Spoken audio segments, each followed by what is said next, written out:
Halo, saya Abdurrahman dengan NIM 61224 Saya dari semester 1 RA1 Manajemen. Saya akan menjelaskan mengenai materi pengantar manajemen. Materi yang pertama yaitu evaluasi. Apa sih evaluasi itu? Evaluasi adalah proses sistematis untuk menentukan nilai atau memberikan investasi tentang suatu objek atau peristiwa berdasarkan kriteria yang ditetapkan. Fungsi evaluasi yang pertama, menilai kinerja. Evaluasi digunakan untuk mengevaluasi dan menilai kinerja individu, kelompok, atau organisasi untuk memberikan umpan balik konstruktif. 2. Melakukan perbaikan. Evaluasi membantu mengidentifikasi kelemahan dan potensi perbaikan sehingga dapat meningkatkan efektivitas dan efisiensi aktivitas atau program tertentu. Yang berikutnya yaitu tujuan evaluasi. Tujuan evaluasi itu ada 3. 1. Penilaian kualitas. Tujuan evaluasi adalah untuk mengevaluasi dan memastikan kualitas hasil atau produk dari suatu kegiatan atau program tertentu. 2. Perbaikan berkelanjutan. Memastikan bahwa evaluasi dilakukan untuk mendukung perbaikan berkelanjutan dan pengembangan proses atau program yang dievaluasi. Yang ketiga, pengambilan keputusan. Evaluasi membantu dalam pengambilan keputusan yang lebih baik berdasarkan data dan informasi yang diperoleh dari proses evaluasi. Berikutnya yaitu evaluasi kinerja. 1. Proses evaluasi rutin. Evaluasi kinerja berguna untuk mengevaluasi sejauh mana pekerjaan individu atau tim mencapai tujuan dan standar kinerja yang ditetapkan. Yang kedua, umpan balik konstruktif. Evaluasi kerja memberikan kesempatan kepada individu atau tim untuk menerima umpan balik yang konstruktif. Berikutnya ada evaluasi program, ada 3. 1. Perencanaan.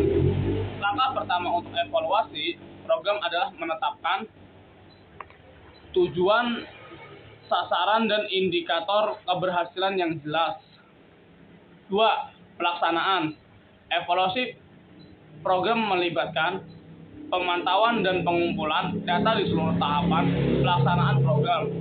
Yang ketiga, pelaporan. Hasil evaluasi program disampaikan dalam bentuk laporan yang memberikan insight dan rekomendasi untuk perbaikan ke depan. Evaluasi juga ada tantangannya. Tantangan dalam evaluasi itu ada 3, yaitu 1. Keterbatasan data. Tantangan terbesar dalam evaluasi adalah kurangnya data yang relevan atau valid untuk mendukung proses evaluasi. Yang kedua, keterbatasan sumber daya. Evaluasi seringkali terbatas oleh ketersediaan sumber daya, termasuk waktu, dana, dan keahlian evaluasi. Yang ketiga, resistensi terhadap perubahan. Beberapa pihak mungkin tidak siap atau tidak mau menerima hasil evaluasi yang menunjukkan kebutuhan untuk perubahan. Materi berikutnya yaitu tentang pengendalian. Apa sih pengendalian itu? Pengendalian adalah suatu proses yang dilakukan untuk memastikan bahwa kegiatan organisasi berjalan sesuai dengan rencana dan tujuan yang telah ditetapkan. Definisi pengendalian adalah serangkaian langkah yang dilakukan untuk mengukur dan mengevaluasi kinerja organisasi, serta memastikan bahwa tujuan dan standar yang telah ditetapkan tercapai. Ada 4 jenis pengendalian. 1. Pengendalian preventif. Dilakukan sebelum terjadinya masalah untuk mencegah kemungkinan terjadinya. 2. Pengendalian korektif. Dilakukan setelah terjadinya masalah untuk memperbaiki dan mengatasi masalah yang telah terjadi. Yang ketiga, pengendalian detektif. Dilakukan untuk mendeteksi adanya masalah atau pelanggaran setelah terjadinya. 4. Pengendalian konstruktif. Dilakukan melalui pelatihan, pengembangan, dan pemberdayaan sumber daya manusia. Berikutnya ada proses pengendalian. Proses pengendalian itu ada 3. Yang pertama, menetapkan tujuan, sasaran, dan rencana kerja yang akan dijalankan. Yang kedua, pelaksanaan, menjalankan rencana kerja yang telah ditetapkan. Yang ketiga, pengawasan, mengamati dan memantau kinerja untuk mengevaluasi apakah sesuai dengan rencana yang telah ditetapkan.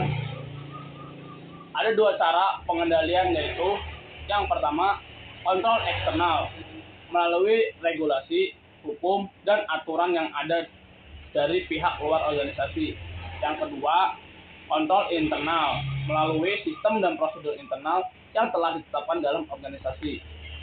Berikutnya yaitu sifat pengendalian. Pengendalian harus bersifat proaktif, fleksibel, dan berkelanjutan. Pengendalian juga harus mampu mengidentifikasi dan mengatasi permasalahan yang muncul dengan cepat dan efektif. Terus ada waktu pengendalian. Pengendalian dapat dilakukan secara berkesinambungan, baik secara simultan atau sebelum dan setelah kegiatan berlangsung. Sekian materi dari saya. Semoga materi ini bermanfaat untuk pembelajaran kalian. Ingat, tidak ada kata terlambat untuk belajar. Ayo, semangat. Mungkin segitu aja, kurang lebihnya mohon maaf. Wassalamualaikum warahmatullahi wabarakatuh. Oke teman-teman, terima kasih sudah menonton videonya.